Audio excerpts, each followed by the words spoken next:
The following program is being brought to you on the VoiceAmerica Health and Wellness Channel. For more information about our network and to check our additional show hosts and topics of interest, please visit voiceamericahealth.com. The Voice America Talk Radio Network is the worldwide leader in live Internet talk radio. Visit voiceamerica.com. The views and ideas expressed on the following program are strictly those of the host or guests and do not necessarily reflect the views and ideas held by the Voice America Talk Radio Network, its staff, and management.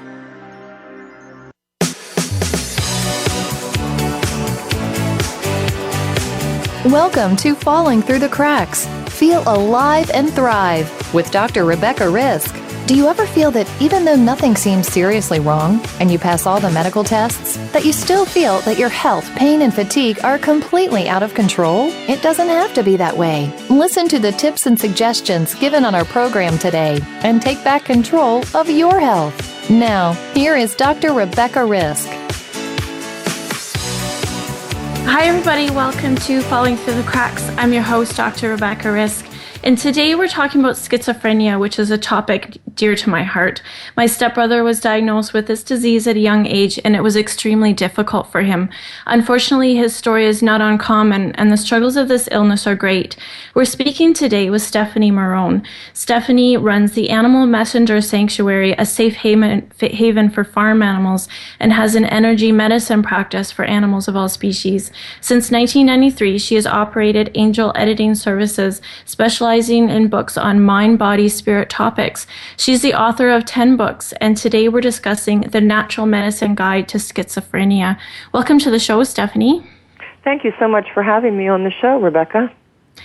I think this is just such a great topic to bring a different way to look at schizophrenia. A lot of people are afraid to even discuss this, especially if it's not in their lives. It's something that's somewhere else and seems to be somebody else's problem. So I'm really happy that we're bringing this to light for people to understand what's going on.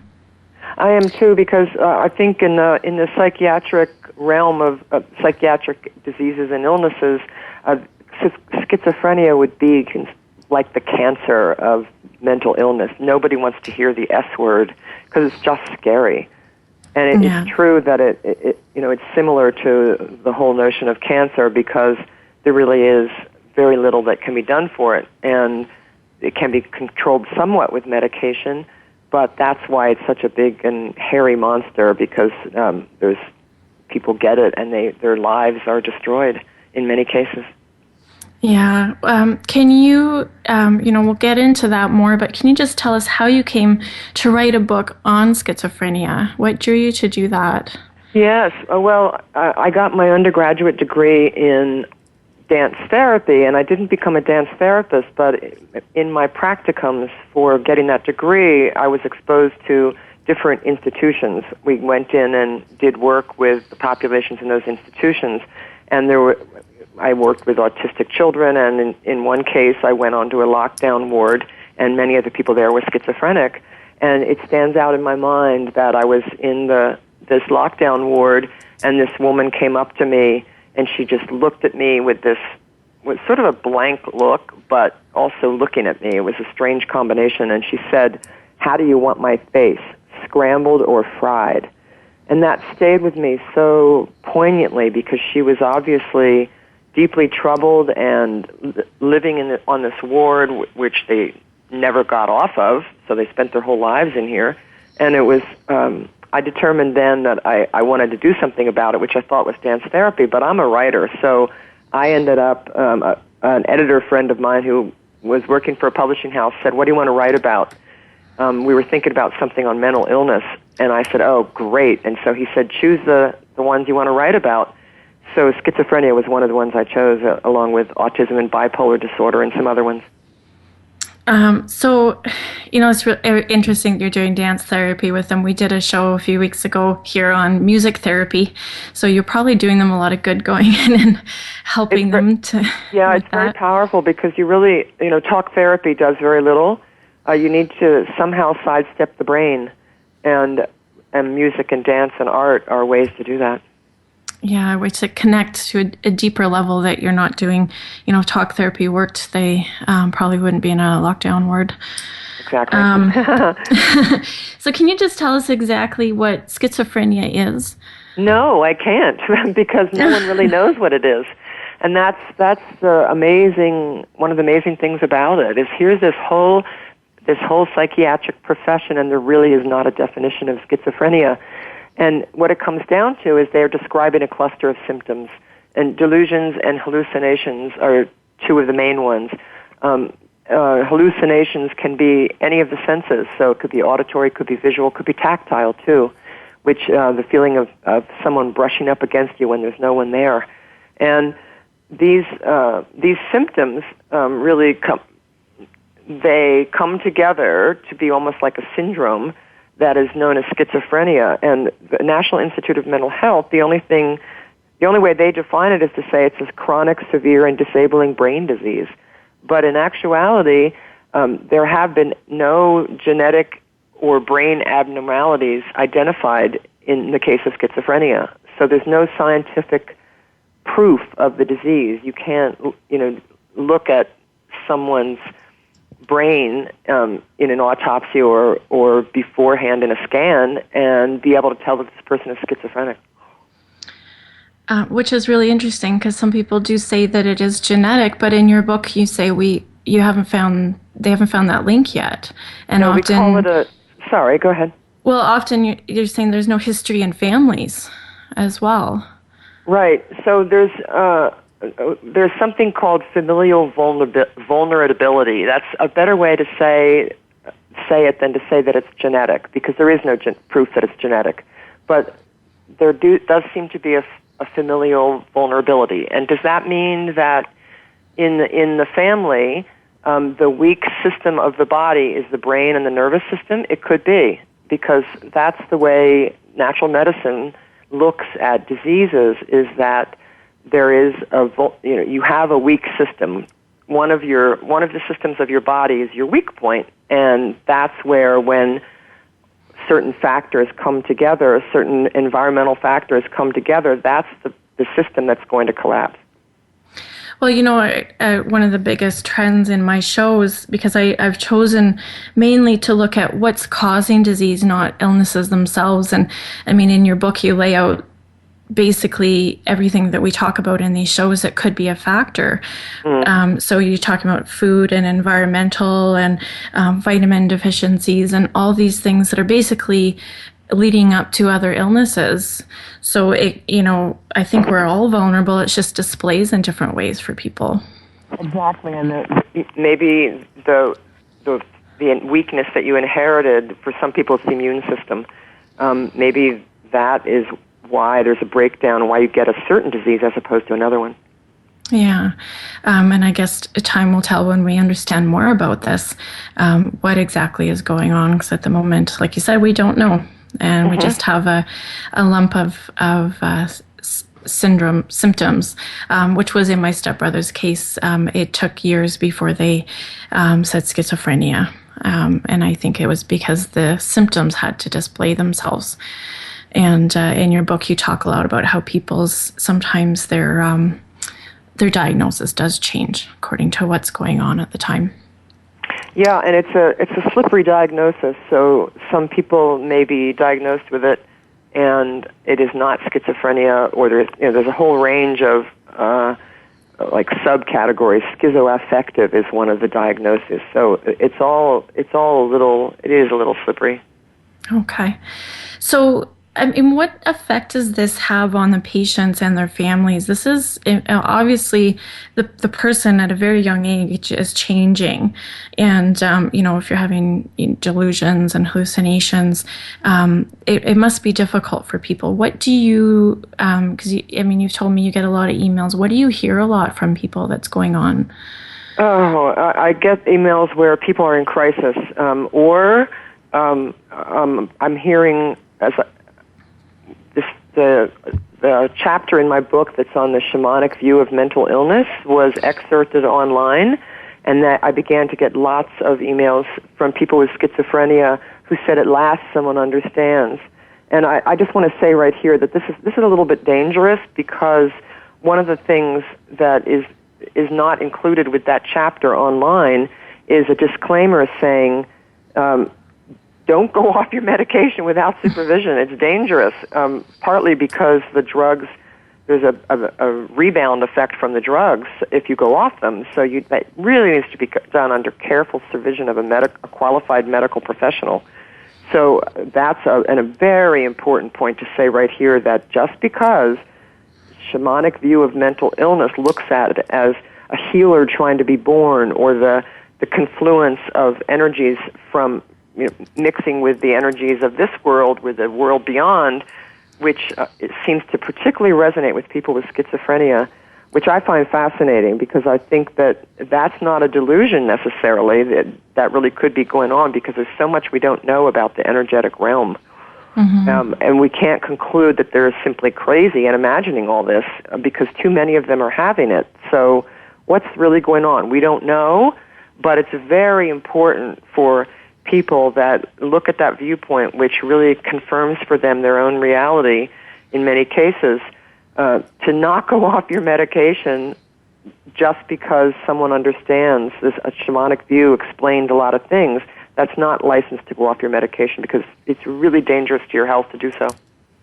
So, I mean, when we talk about the medication, I think there's a reason why they're probably so desperate to get off.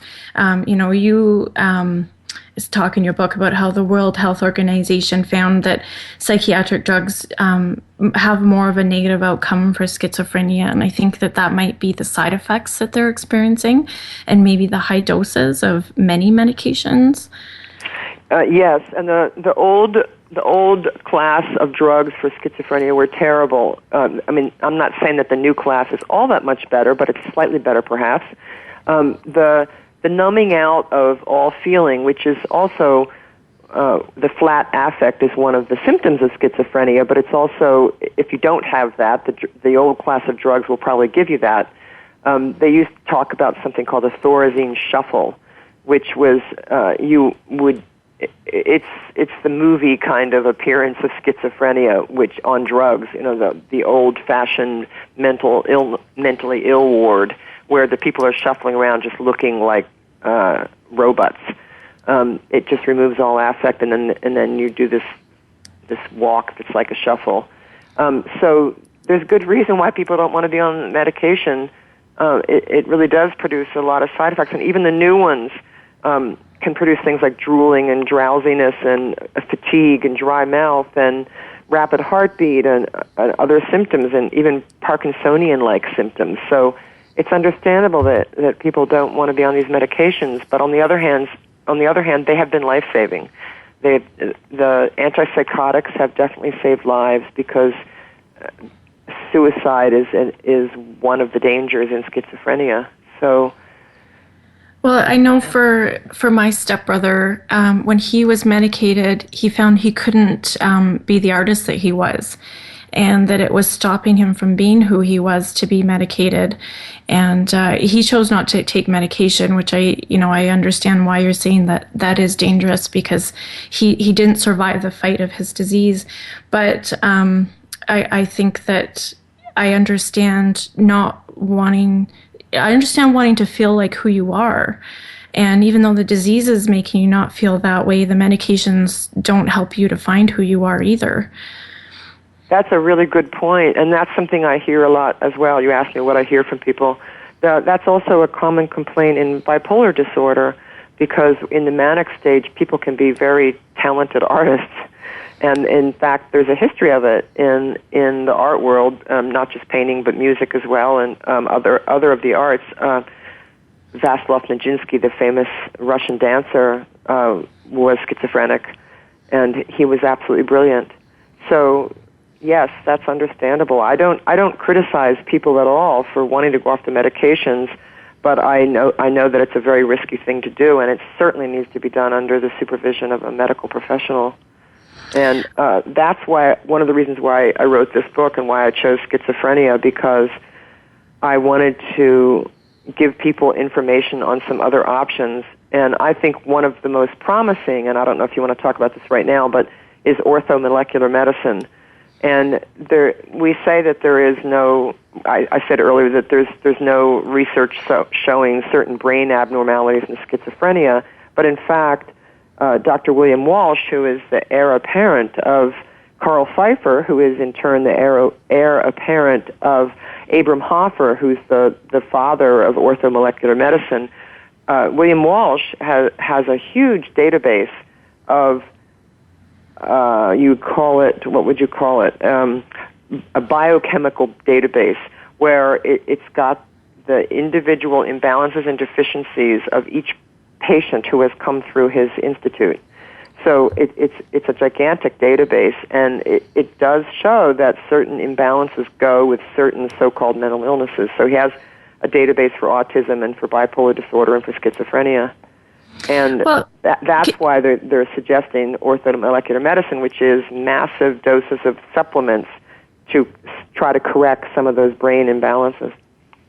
Well, I mean, it's really interesting that, we're in a society where we're eating poorly and our soil is depleted of its nutrients, so we're not getting those things, but yet we have a medication system that says that they're not important. And then in your book, when you talk about, the sometimes very simple treatments for schizophrenia, just some simple vitamins, and then their lives are turned around. Those are amazing stories. Can you just tell us a little bit about what actually happens when people change and shift in that way? Yeah, and first I want to say it's not simple. I don't. It seems simple, when you're simple. Like, you just need, a few vitamins, and in a couple of years you feel better. Yeah. Well, the caution on that is that it's not going to help you to go to the store and buy a bunch of vitamins and take them and think that's going to cure your schizophrenia.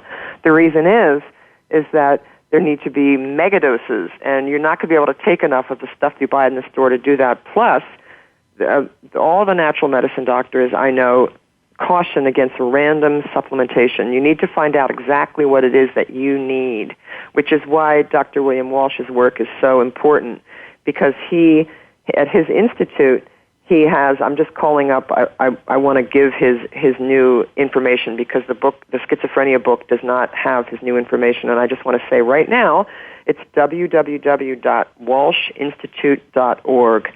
And what he does, he's training doctors now who do his work in the orthomolecular medicine. What they do is first they do testing to find out exactly what you're deficient in. Then they have a compounding pharmacy, so they have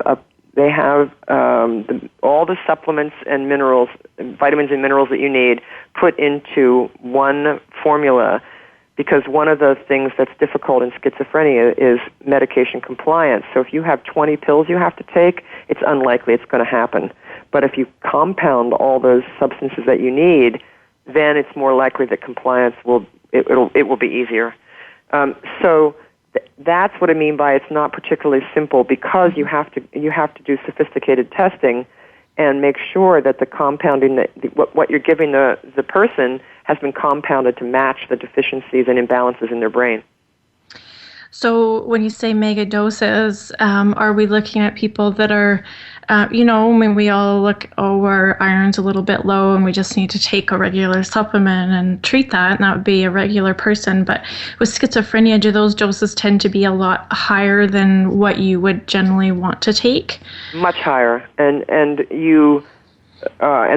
it needs to be really high quality supplements so that the amount you're taking is the biggest bang for what you're taking. So it is very large doses. And when you asked about the changes that can happen, is that what Dr. Walsh has discovered in his work, and Abram Hoffer discovered the same thing, is that some people are able to lower the doses of their medications to the point where they're not having side effects. That's really great when they're doing the orthomolecular medicine. Some people, a smaller group probably, are able to go off their medications under supervision, and then a third group has to keep it the way it is, the medications. So it's not a guarantee that this is going to work, but it has helped a lot of people, and the same is true for bipolar disorder too. Okay. I find, I love this part, because we tend to, you're saying mega doses, and you're saying it is complicated, and obviously you need to do this under the supervision of somebody that understands, and then get help going off your medication, because there's issues there as well. But when you look at just saying this is down to your basic core of vitamins that we all need, that just needs to be adjusted for you as a person. And then, in your book, you talk about going onto these lower doses of their medication and living normal lives, whereas on their medication, their lives are not normal. Yeah. It almost seems like a miracle. You're absolutely right, and in some ways it is simple. You're right, because how amazing. You do biochemical testing, and then you correct the imbalances and deficiencies, and there you have it. And it's not. It does seem like a miracle, and I still don't understand why Abraham Hoffer's work is not more well known. And in fact, he was Canadian. Oh, I love that for us Canadians. So, I think that this is just showing another one of those gaps where we're focused so much on the pharmaceuticals, and obviously in this disease, they're lacking because when people are on 7 medications at high doses and they're still not able to live a normal life or leave their homes or, suffering the way they are, I don't think that that's even doing no harm.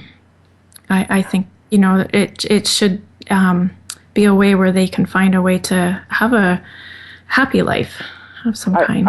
I agree with you, yeah. And I like it that you said the do no harm. That's in the Hippocratic Oath. First, do no harm. We seem to have lost sight of that in the medical profession. And I think one of the things that, the pharmaceuticals are important in that they can, if you want to look at it this way, they can keep people alive. And in some cases, people do have a better life with those, on those. But they're basically managing the symptoms as opposed to trying to correct the problem. And I think that's one of the premises of natural medicine, or not I know it is. One of the premises of natural medicine is that you look at the underlying causes and contributing factors and you address those rather than simply trying to manage the symptoms. One thing I found fascinating in your book is the work of Dietrich Klinghardt, who actually I'm quite aware of his work and have taken some of his courses.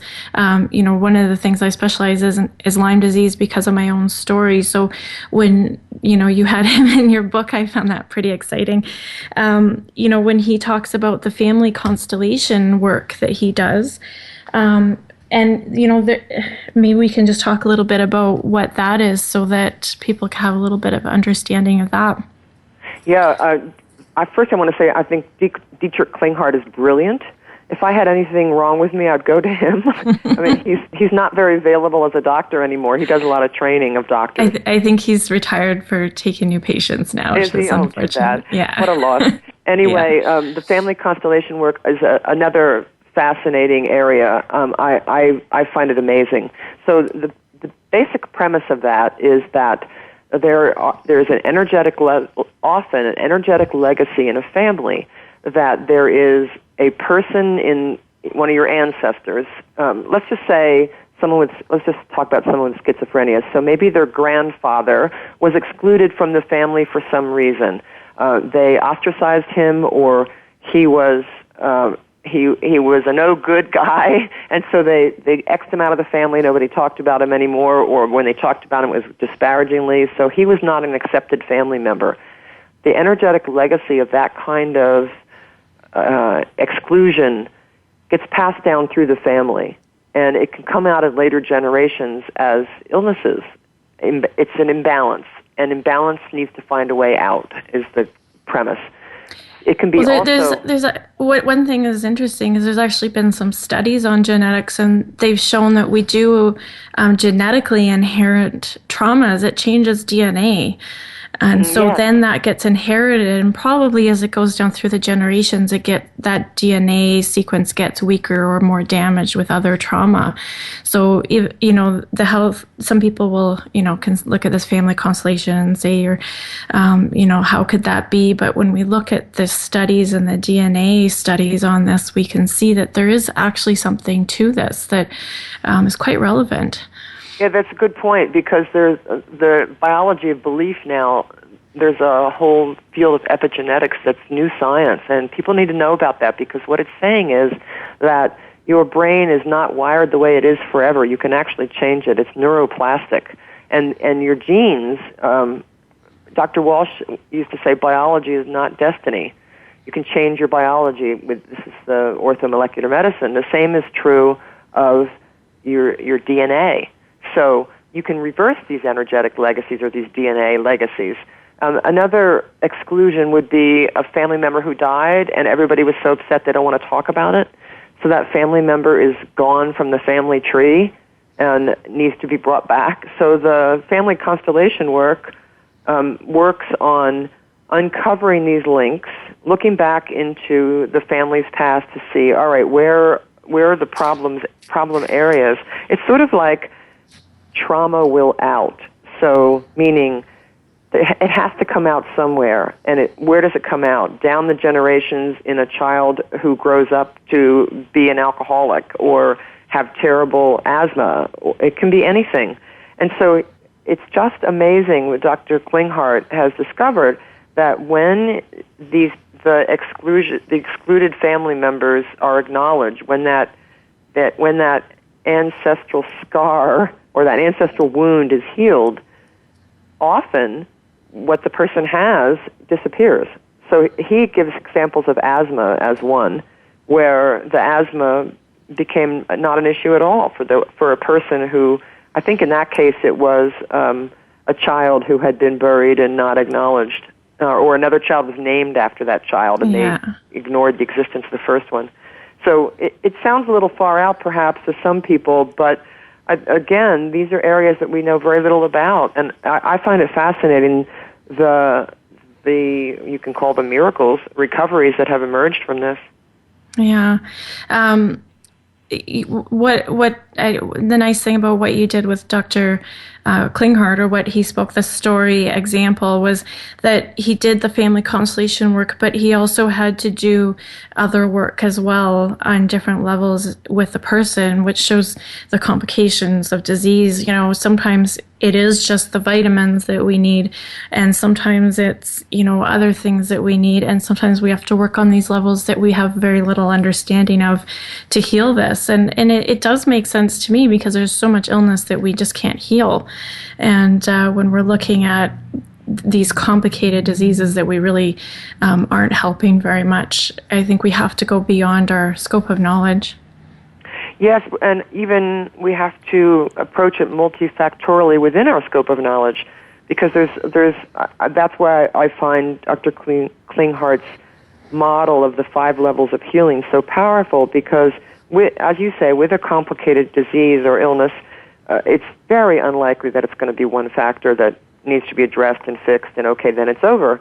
The Western medicine tends to look for the silver bullet. Well, there is no, probably with schizophrenia, there is no silver bullet. It's going to be numerous factors that need to be addressed. The same is true with autism and bipolar disorder. Yeah. But correcting the brain chemistry with the compounded, tailored to the individual supplements it gives the person the building blocks to be able to handle the rest of the healing. And that's what's so important, to be able to return the person to a place of functioning that they can actually address these other areas. Yeah. I think that's important as well. We are going to take a break. We're speaking today with Stephanie Marone, who's the author of The Natural Medicine Guide to Schizophrenia, and we're talking about just looking beyond pharmaceuticals to help with the illness of schizophrenia. We're going to be back shortly. If you have any questions about the show, we are recording live, so you can call in or message us on Facebook or Twitter, and we'd love to hear your comments about the show. We'll be back.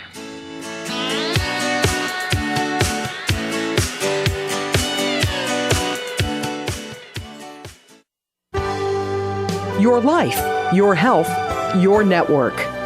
You're listening to Voice America Health and Wellness. Ouch! What do you think of when you think of dental procedures? Well, when you think about it, the teeth and the rest of the body are strongly connected. What happens in one part affects the other. In the Tooth Body Connection with host Dr. Dawn Ewing, we'll explain more about these concepts, as well as discuss the role that your teeth play in your overall health. You'll learn about amalgams and how removing them the wrong way can be toxic to your body. Tune in Fridays at 2 p.m. Eastern, 11 a.m. Pacific on Voice America Health and Wellness. The largest syndicated alternative health talk program has come to the Voice America Network. The Dr. Bob Martin Show is the program that will answer your health questions and help you to heal your own body of many different ailments. Each week, you'll hear the answers that Dr. Bob gives to his callers that help them to be their own doctor most of the time. We'll also discuss developments on the healthcare front and what you need to do to keep your body in top form. The Dr. Bob Martin Show airs Wednesday mornings at 9 a.m. Eastern, 6 a.m. Pacific on Voice America Health and Wellness. We are bombarded daily with information about beauty products and anti-aging treatments. Do you know how they have been tested?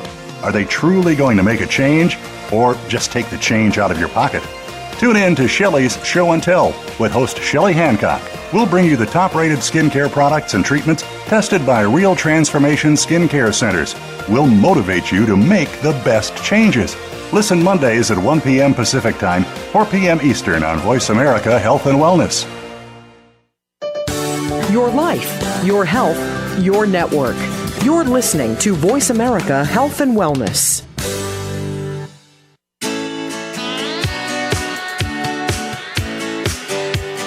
You are listening to Falling Through the Cracks with your host, Dr. Rebecca Risk. To reach the program today, please call in to 1-866-472-5792. Again, that's 1-866-472-5792. You may also send an email directly to Dr. Risk. The email address is anantacalgary@gmail.com. Now, back to Falling Through the Cracks. Feel alive and thrive. Hi, everybody. Welcome to Falling Through the Cracks. I'm your host, Dr. Rebecca Risk, and I'm here today with Stephanie Marone. She is the author of the book, The Natural Medicine Guide to Schizophrenia. And in this book, she interviewed several doctors to find out other solutions or options available to schizophrenics. We do want to just make it clear that if any of these resonate with you, you need to find a qualified practitioner who knows how to help you, as well as stay on your medication until you have their permission and your doctor's permission, or maybe even just stay on them and use these therapies to help you work through your illness. So Stephanie, we talked before the break about supplements and vitamins at very high doses, as well as the family constellation work. One thing that I find really fascinating in your book is the shamanism aspect. Can you just tell us a little bit about that? Yes, I would love to. Because I find it fascinating as well. First, I want to say, before I get into that Dr. Walsh, he, on his website, walshinstitute.org, there is a find a practitioner key that you can push, so that can help you find someone who's qualified in that area. So, shamanism and shamanic healing. Shamanism is an ancient form of spirituality that is practiced all around the world and has been since ancient times, some say since the Ice Age. And, the shamanic healing, this is kind of hard for people to understand if they haven't had any experience with it. It's really another way you could also call it psychic healing or indigenous healing. But the important part about it is that it's rooted in ritual. And one of the things that Dr. Malidoma Somé, who is the person that I interviewed for this chapter on the shamanic view of mental illness in my book, The Natural Medicine Guide to Schizophrenia, he emphasizes the importance of ritual as part of the healing practice, and that in the Western world we have lost ritual, and it has left people without the container that helps them handle passages of life. And he also feels that it's very important in terms of ancestral relationships that you need to honor the ancestors. So that's one of the rituals that he does. And disconnection from the ancestors, in his view, is one of the components of mental illness. So what exactly do they do for schizophrenia, I guess is the question. Well, Yeah, that is a good question, and it's almost an impossible one to answer because I don't know of any shamans that are set up working with schizophrenics. I think it would be a really great thing if in the Western world we could have a shaman connected with each mental hospital. I think that would be marvelous. Dr. Some was really talking about what he has observed in making the bridge from his African ancestry, and also he grew up in Africa, but he works in the Western world, and part of the reason why he does is because he was kidnapped as a child by missionaries in Africa and brought up in the mission to do missionary work. So he got the Western training, but was still African. So he missed his initiation, which happens at 13, initiation into manhood. And so they agreed, he eventually got back to his village when he was in his 20s, and they agreed that he, at this advanced age, could have his initiation, and it was very important for his development as a human being and for him to move forward in life. So the ancestral work that he does is, he's not focusing on schizophrenia, but he's doing a lot of ancestral work in the United States, helping people reconnect with their ancestors. And one of the things that this is very important for is the white community and the black community, because there's so much baggage from their ancestors in this country. Guilt, shame, anger, all kinds of emotions that go with our history here in terms of black and white. And so he is doing that kind of work. The shamanic view would be that a person with schizophrenia has conflicting energies that have come into their body. So this kind of and into their brain. This kind of fits with the view that the conventional medicine view that schizophrenics are lacking a filter in their brain that helps them to filter out everything in the world in a way that makes sense of it. So there's something wrong with that filter, is the theory, and so it can be overwhelming in terms of the senses if you have schizophrenia. And the same view of all these energies coming in that the shamanic view holds would apply. So the idea is that there needs to be work done with the individual shamanic healing to reconcile those energies or expel some of them so that the person doesn't have these conflicting energies in their energy field.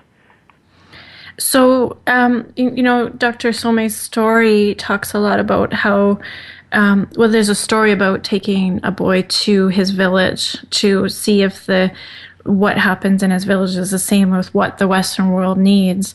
And he talks a lot about how, or I guess you do for him, about how a lot of schizophrenics are actually healers.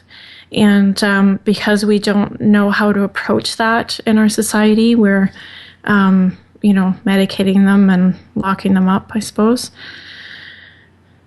Yes, that's something that you asked, what I hear from people. I get emails from people with schizophrenia who know that they were meant to be healers, and that the shamanic view is that mental illness is a healer trying to be born. So there are a number of people that resonate with that, and I do believe that any trauma you go through makes you more compassionate toward other people.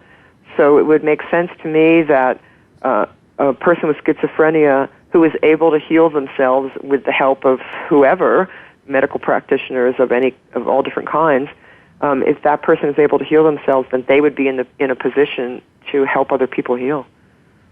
That's pretty profound when you look at how sick they are and how shunned they are by society and even by the medical establishment. They're, locked up and in straitjackets and very, very uncomfortable. Even if they're not, they're just very uncomfortable people. And it does make sense for anybody who's had, contact with this illness that there is something that we don't understand about it. And I can see why a lot of schizophrenics are saying that this resonates with them a lot, because it resonates with me a lot for this illness. I also think that in the West we don't honor alternative ways of thinking. we shun alternative ways of thinking in many as a culture, and so I think we're missing out here. There is a lot that a person with schizophrenia, that people with schizophrenia have to teach us, and we're not getting that teaching.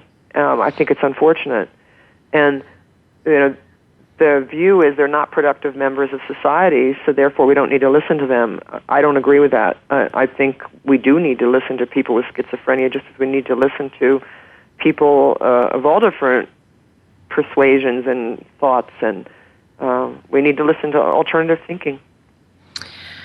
I agree. I think disease is a way of telling us either we're going in the wrong direction, and even if that's the direction that's allowing this disease to continue without finding that resolution for it to help these people. In your book, I mean, you touched on rituals, and you say Dr. Some says that it's very important that we have rituals. And in his village in Africa, he had the ritual even though he was an adult to become a man, and that is something that we're missing a lot. And he's not the first person I've heard say that this is something that's missing, is we're rejecting the church, and we're kind of, our only ritual is television and junk food. What kind of help is that doing for people, and how do they find that? That's a hard one because our culture doesn't really support it. I think you have to go to alternative places in the culture. So I, for example, am part of a Gaia circle where we have ritual observance every 2 weeks, and it's an earth-based spirituality. We do a lot of the things that would be done in an indigenous ritual observance, which is drumming, calling in the 4 directions, meditation, and chanting or singing. And I think that it's very calming and centering and grounding, and it brings those of us in the circle back to what really matters, which is connection. So I think that's one of the important things about ritual, is that it fosters connection. It reminds us that we are connected. It connects us back up to source, to each other, to the earth. So I think it's tremendously important, and I think that people can build ritual into their lives very simply. Simply lighting a candle safely every morning and making a prayer, or stating your intention for the day, or whatever you'd like to do with lighting that candle. And then don't leave it burning. Don't burn your house down as your ritual. I say this because when I was 16, I gave candles to my dear childhood friend, and we burnt down the house. So ever after, I'm saying this. We left the candle burning. Oh, dear. So, these rituals are easy to build into one's life, and they can really be a grounding thread. That's kind of a mixed metaphor there, a connecting thread. Well, and that's a really simple solution too. Just lighting a candle. It doesn't have to be something too dramatic. It's just something that has you, not just a ritual, but some sort of reminder, or however you're taking that, a prayer, or just thanks. And I think a lot of people, when they start doing that, find their lives change anyway. Yeah, it's really true. And I also think when we light a candle, we are connecting up to thousands of years of human life, because people have done that throughout time. So we're connecting to everybody else.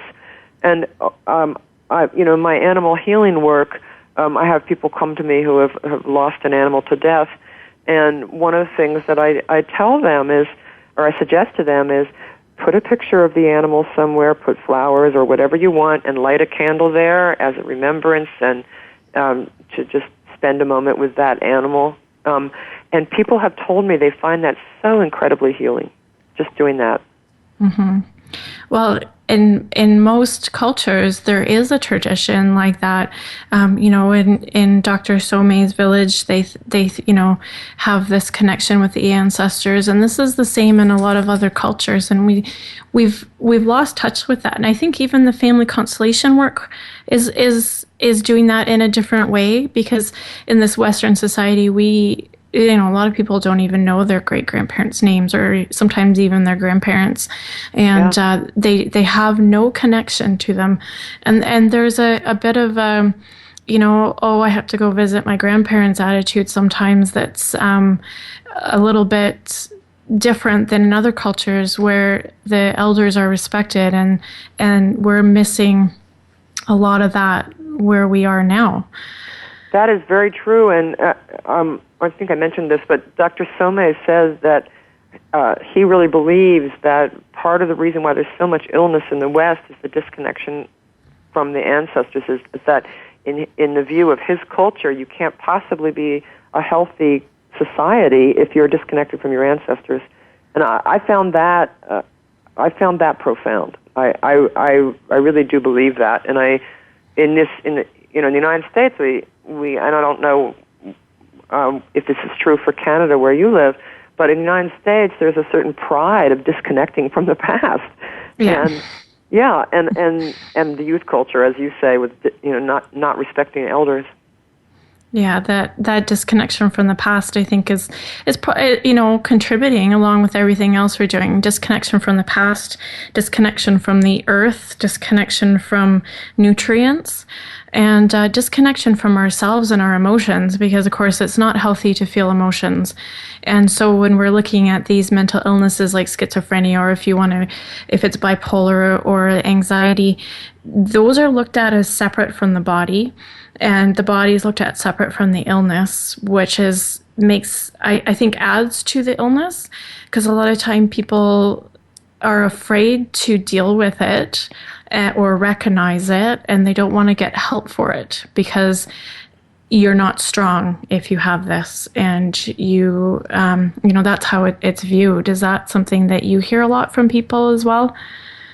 I actually don't, but I think that's absolutely right. Several things. One is you can't disconnect from the past successfully unless you've dealt with it. So if you have not healed the past for yourself and done what you can to help the ancestors, if you haven't done that, you haven't disconnected from it. You might think you have, you might say you are, but you haven't, and it's still there, kind of festering. So it's going to create problems in your life. And then in terms of the view that you can heal it, I believe that it's braver to turn and face your illness than it is all those people who dismiss it and refuse to look at it. I think the truly brave ones are the ones who are turning to face their illness and trying to do something about it, rather than running from it and continuing running.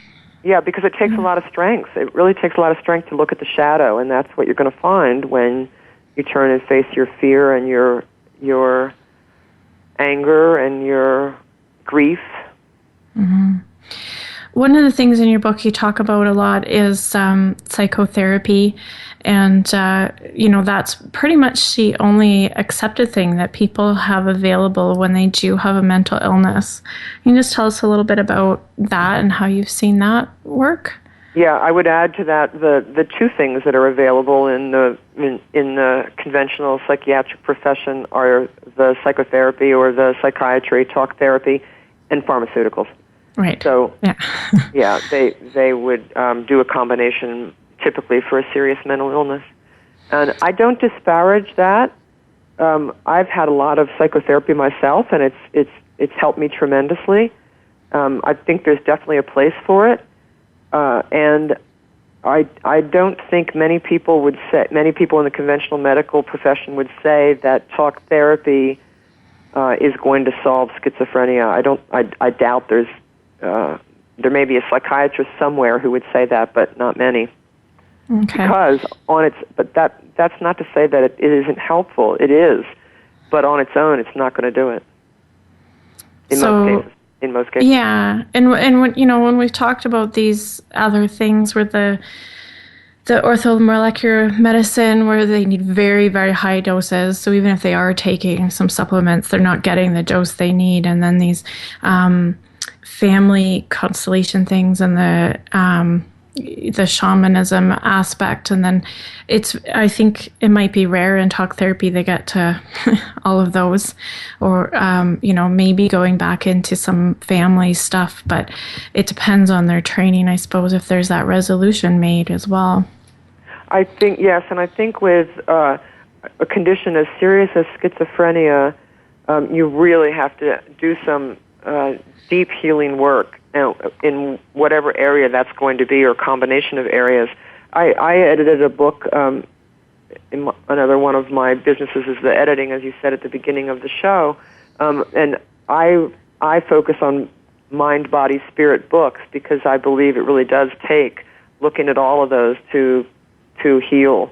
I edited a book by the mother of a young man with schizophrenia, and if people don't know, it often strikes in the 20s, when people are in their 20s, and that was the case. Actually, this one might have been 18. He went off to college, and it began. Anyway, she used all different kinds of healing, and it's just her view on it was that no one thing was going to do it, and she was adamant that she was not going to just have him be someone who had to take medication, and that was all that the intervention that was done. So she really got him to the two of them together, got him to the point, and with a lot of help of various healers of all different kinds, got him to the point where he could actually live a close to normal life. What's the name of that book? I'm not remembering at the moment, and I'm not sure. You know what? I'll email it to you, and you can put it up on your site. Sure.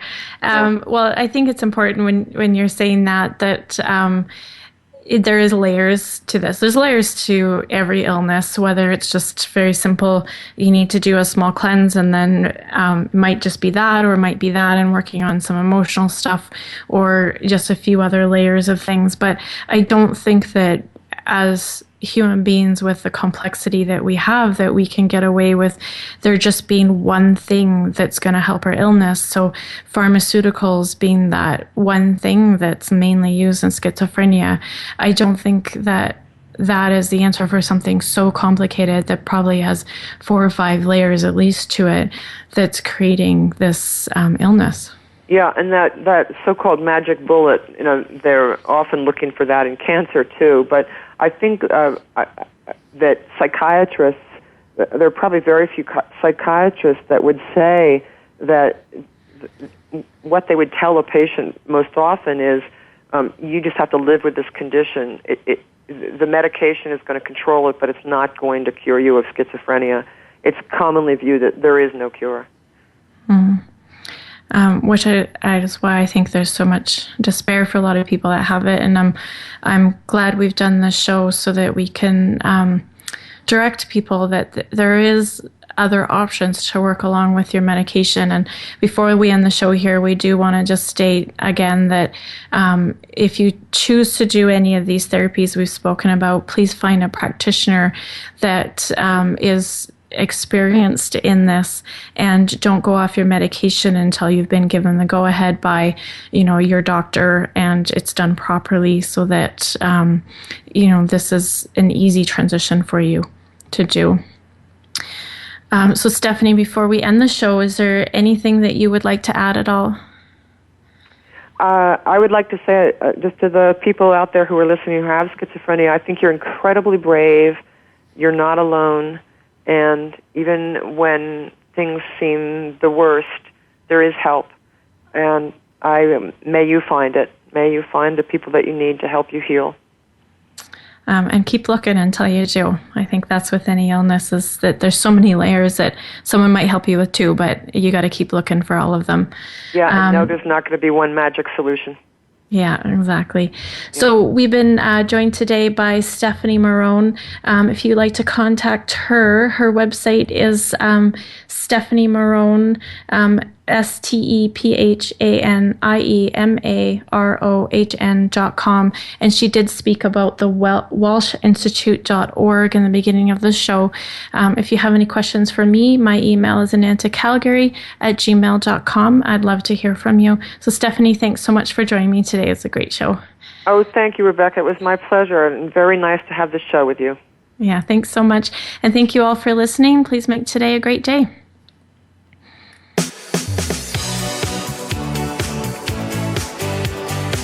Thank you for tuning in to this week's edition of Falling Through the Cracks. Feel alive and thrive. Please join Dr. Rebecca Risk again next Monday at noon Eastern Time and 9 a.m. Pacific Time on the Voice America Health and Wellness channel. We'll talk more next week.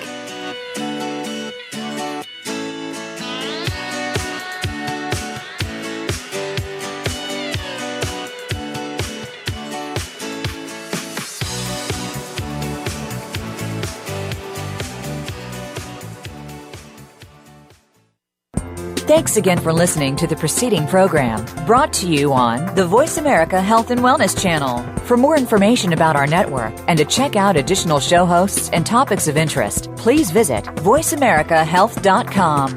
The Voice America Talk Radio Network is the worldwide leader in live Internet talk radio. Visit voiceamerica.com. The views and ideas expressed on the preceding program are strictly those of the host or guests and do not necessarily reflect the views and ideas held by the Voice America Talk Radio